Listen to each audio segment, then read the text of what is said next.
केंद्रीय वित्त मंत्री निर्मला सीतारमण ने संसद में मोदी सरकार के दूसरे कार्यकाल का आखिरी बजट पेश किया। अब की बार बजट के जरिए तमाम तरह की राहत आम जन को दी गई है। वहीं बजट पर सांसद शंकर लालवानी ने अपनी राय रखी। देखिए ये खास रिपोर्ट।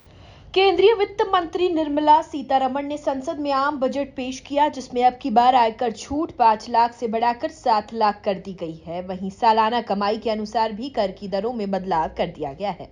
उधर आम बजट पर अपनी राय रखते हुए सांसद शंकर लालवानी ने क्या कुछ कहा, जरा आप खुद।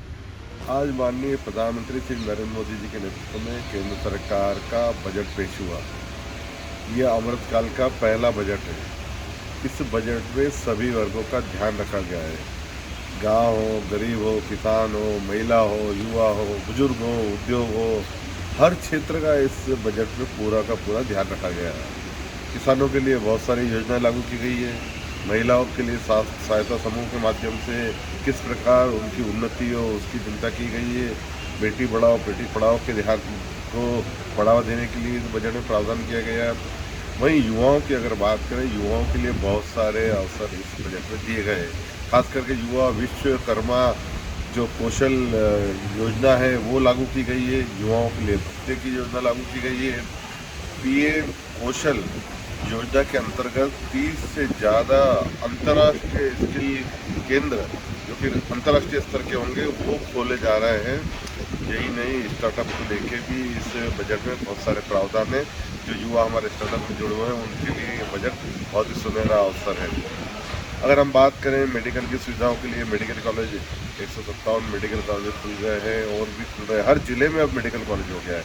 इसके साथ साथ 157 नर्सिंग कॉलेज, क्योंकि मेडिकल कॉलेज में नर्सिंग स्टाफ की, मेडिकल हॉस्पिटल में नर्सिंग स्टाफ की जिस प्रकार से आवश्यकता देखी गई कोविड में, 157 नर्सिंग कॉलेज खुलने जा रहे हैं।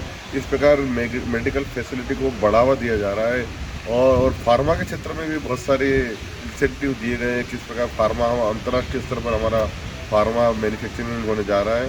यही नहीं, मेडिकल के इक्विपमेंट जो लगते हैं उसकी रिसर्च के लिए भी इंस्टीट्यूट खोले जा रहा है। तो हर क्षेत्र में इस बजट में प्रावधान किया गया है। डिजिटल लाइब्रेरी बच्चों के लिए खोली जा रही है ताकि बच्चे को एक ही स्थान पर पूरी दुनिया उनकी मुट्ठी में रहे।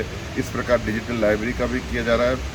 गरीबों की बात करें तो गरीबों के आवास के लिए इस बजट में बहुत सारा प्रावधान किया गया है एज कम्पेयर टू पिछले वर्षों में।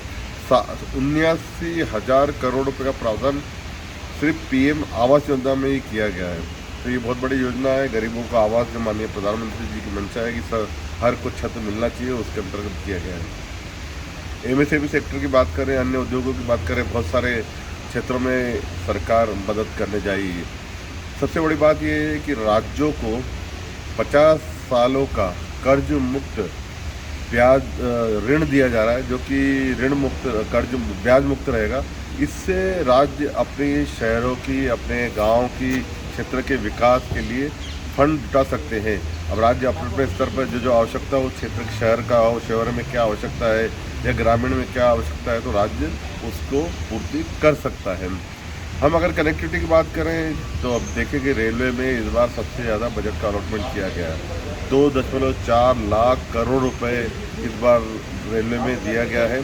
75,000 करोड़ रुपए की नई योजनाएं घोषित की गई है और 2013-14 का अगर हम कंपैरिजन करें तो ये रेलवे में कुल मिलाकर देखा जाए तो केंद्रीय वित्त मंत्री निर्मला सीतारमण ने संसद में मोदी सरकार के दूसरे कार्यकाल का आखिरी बजट पेश किया। अब की बार बजट के जरिए तमाम तरह की राहत आम जन को दे दी गई है। वहीं बजट पर सांसद शंकर लालवानी ने अपनी राय रखी। Bureau report, MP news, Indore.